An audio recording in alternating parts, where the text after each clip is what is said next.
માતાની પછેડી, કાપડ ઉપર કલા. સંજય ચિતારા 10 વર્ષના હતા ત્યારે તેઓએ પહેલી જ વાર આ લાંબા વિસ્તૃત કાપડ ઉપર ચિત્રકામ એટલે કે પેઇન્ટિંગ શરૂ કર્યું હતું. તેઓ આ કલા અને આની સાથે સંકળાયેલી કથા તેમના પિતા પાસેથી શીખ્યા અને હવે તેઓ આ કલા તેમના બાળકોને આપીને આગળ વધારી રહ્યા છે.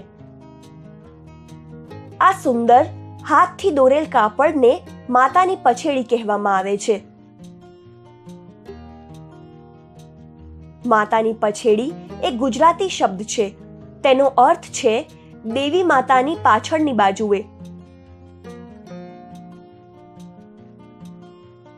જેમ નામમાં સૂચવેલ છે, આ પેઇન્ટિંગ ક્યારેક તીર્થ સ્થાન કે મંદિરની પાછળ લટકાવવામાં આવતું હતું. કલાનું આ સ્વરૂપ લગભગ 200 વર્ષ જૂનું છે.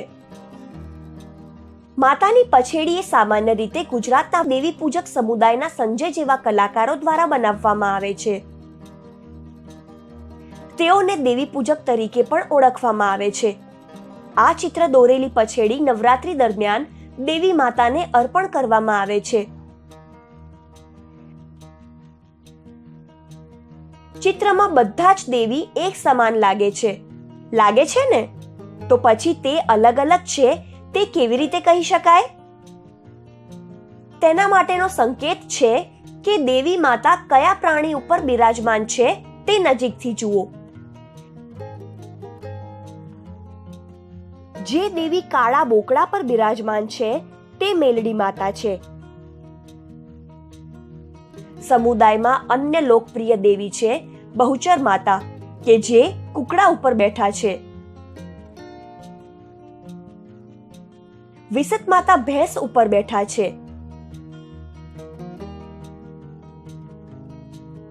અંબે માતા સિંહ ઉપર.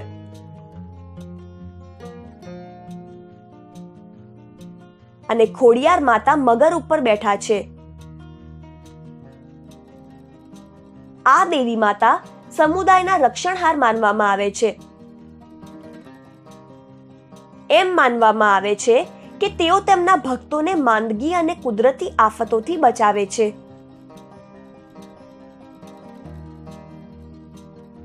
પરંપરાગત રીતે માતાની પછેડીમાં ફક્ત 3 રંગો જ ઉપયોગમાં લેવામાં આવે છે: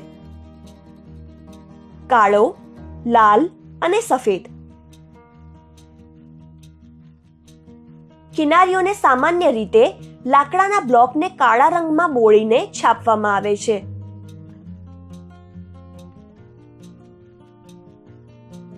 શું તમે જાણો છો કે આ કાળો રંગ કુદરતી સામગ્રી જેવી કે ગોળ અને લોખંડના કાટમાંથી બનાવવામાં આવે છે? પછી મુખ્ય દેહાકૃતિઓને હાથ વડે દોરવામાં આવે છે અને પછી આઉટલાઈન ભરવામાં આવે છે.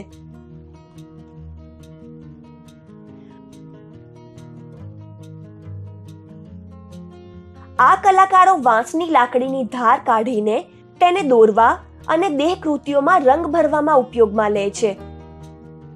અને એટલે આ પ્રકારને ઘણી વખત ગુજરાતની કલમકારી પણ કહેવામાં આવે છે.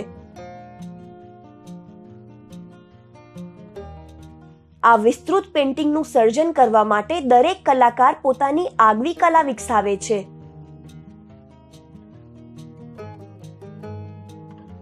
સંજય ચિતારાએ તેમના કામમાં નવા તેજસ્વી રંગો, પક્ષીઓ અને માછલીઓને અલગ સ્વરૂપે દર્શાવ્યા.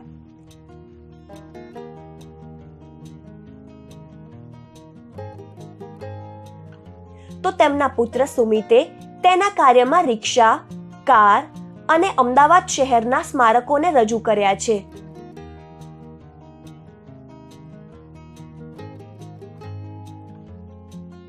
આવા ઘણા કલાકારોના પરિવાર દ્વારા કાપડ ઉપર પેઇન્ટિંગની આ પરંપરા જીવંત રહી છે.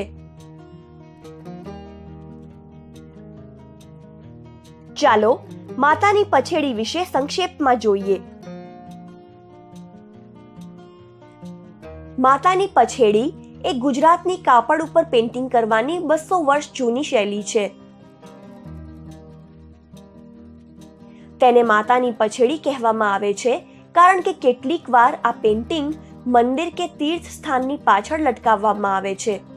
પ્રત્યેક દેવી માતાનું અલગ વાહન કે પ્રાણી હોય છે, જેના ઉપર તે બિરાજમાન હોય છે. ચિત્ર દોરવા માટેના રંગો કુદરતી સામગ્રીમાંથી બનાવવામાં આવે છે. તેથી આપણે સમાપ્ત કરીએ તે પહેલા તમારા માટે એક મનોરંજક કાર્ય છે. જો તમે એક સુપર હીરો કે હિરોઈન છો અને તમને તમારા પોતાના વાહન કે રથને ડિઝાઇન કરવાનું કહેવામાં આવે તો તમે કયા પ્રાણી ઉપર સવારી કરવાનું પસંદ કરશો અને કેમ?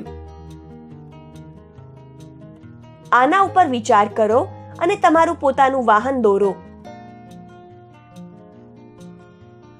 સરમાયા આર્ટ ફાઉન્ડેશન પાસે લોકકલાનો મોટો સંગ્રહ છે અને આ વિડિયો દ્વારા અમે તમને ભારતની વિભિન્ન પ્રકારની લોકકલાની સફરે લઈ જઈશું.